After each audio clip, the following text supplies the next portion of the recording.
মঙ্গলবার দিনকা আমি হলাম কষাই কাজ করি, দ্বিতীয়ত যদি কাজ না থাকে আমি এখান থেকে অটো নিয়ে চালাই। তো যে আসামিটা ছিল, আসামিটা আনছে মনির মিয়া, আর এখানে জায়গাও দিছে মনির মিয়া, আর এই বাসার কেয়ারটেকারও মনির মিয়া। তো ওই মঙ্গলবার দিন আমি সকালে 8:30 বাজে এখানে আসছি পরে আমাদের আরো 2-3টা ড্রাইভার আসছে, গ্যারেজ খুলে নেয় আমরা কিভাবে গাড়ি বের করবো তার জন্য আমরা গল্প করতেছি।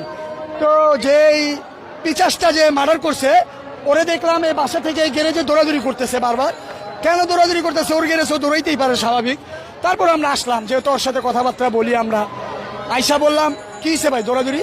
তো আয়সা দেখলাম সে এতটুকু একটা ছুরি গ্যান্ডিং মেশিন দিয়ে তো গ্যারেজের ভিতরে ঘষতেছে, মানে একদম চকচকে সাদা করে ফেলছে ছুরিটাকে, মানে এরকম পরিমাণে ধার দিছে, মানে ওটা কার আঙ্গুলে লাগলো পড়ে যাবে। তো যাই হয়েছে 9টা 7 মিনিটের ভিতরে সে কি করলো, গ্যারেজ থেকে এভাবে লুকায় কি জানি বাড়ির উপরে চলে গেল। তো চলে গেল, 9টা 10 বেজে গেল, 2-3 মিনিটের ভিতরে এই কাহিনীটা। 9টা 10 আমরা এখানে বসে রয়েছি, আমাদের মহাজন আসে না, গাড়ি কিভাবে নিব। তো আমরা বসে থাকতে থাকতে 9:45 বাজে তখন যেই বাচ্চার মা খুঁজাখুঁজি করতেছে, আমাদের নিচে এসে জিজ্ঞেস করছে আপনার ভাস্তি কি এখানে গেছে? বললাম না আপা, ও তো নিচে নামে না, ও তো উপরেই থাকে। তো যেই জায়গায় মার্ডার করা হয়েছে বাচ্চাটাকে, পাশের ফ্লাইটে, ওই ফ্লাইটে বাচ্চাটাকে যখন না হয়েছে তখন একটা জুতা ভুলবশত আমাদের রিজিক ওই বাচ্চাটার লাশ ছিল বিদায়, আমরা তার মা বাবা ছিলাম বিদায়, মানে হক হালালি, তার জন্য আমরা ওই জুতাটা মানে আল্লাহর উসিলায় বাইরে পড়ে গেছে। তো বাচ্চার মা খুঁজতে খুঁজতে দেখলো কি একটা জুতা ওই দুয়ারের বাইরে পড়ে রয়েছে। বাচ্চার মা ভাবলো পাশের ফ্লাইটে যেতেই পারে, স্কুলে যাবে না, তার জন্য বাহানা দিয়ে। তো ভাইয়া ও ফ্লাইটটার ভিতরে টোকাটুকি করছে বাচ্চার মা প্রায় 20 মিনিট টোকাটুকি করার পরে কোনো সারা নাই, শব্দ নাই, ভিতর থেকে লাগানো।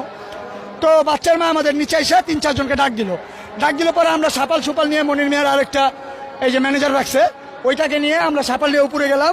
উপরে গিয়ে আমরা দরজাটা ভাঙার চেষ্টা করলাম, আমরা দরজাটা এক পর্যায়ে ভাঙতে পারলাম না, 2-3টা সিটকারি লাগানো ছিল। তো আমরা যতটুকু হোক এতখানি একটা বোগলা করার পরে আমরা যখন ভিতর দিকে এক এক করে তাকালাম তখন শুধু রক্ত আর পানিগুলো ভাসতেছিল, মানে এই ডাইনিং রুমের ভিতরে, মানে কল সব ছাইড়ে দিছিল। তো মানে রক্তর কোনো চিহ্ন রাখার মানে চিন্তা ভাবনা ছিল না। তো লাস্টে আমরা যখন ঢুকলাম দরজাটা খোলার পরে, তারও 7-8 মিনিট পরে খুলছে, আমরা ওখান থেকে গ্যান্ডিংয়ের আওয়াজ পেয়েছি রুমের ভিতর থেকে। গ্যান্ডিংয়ের আওয়াজটা এই কারণেই পেয়েছি, রুমের ভিতর অন্য কোনো কাজ হয় নাই, হয়েছে শুধু গ্রিলটা কেটে আসামিটা পলায় যাবে, তারপরে আসামির স্ত্রী গেটটা খুলবে, এই হিসেব তাদের পরিকল্পনা। আর তাদের দ্বিতীয় পরিকল্পনা ছিল গ্যারেজ থেকে তারা ব্যাটারির বাক্স নিয়ে গেছে 4টা।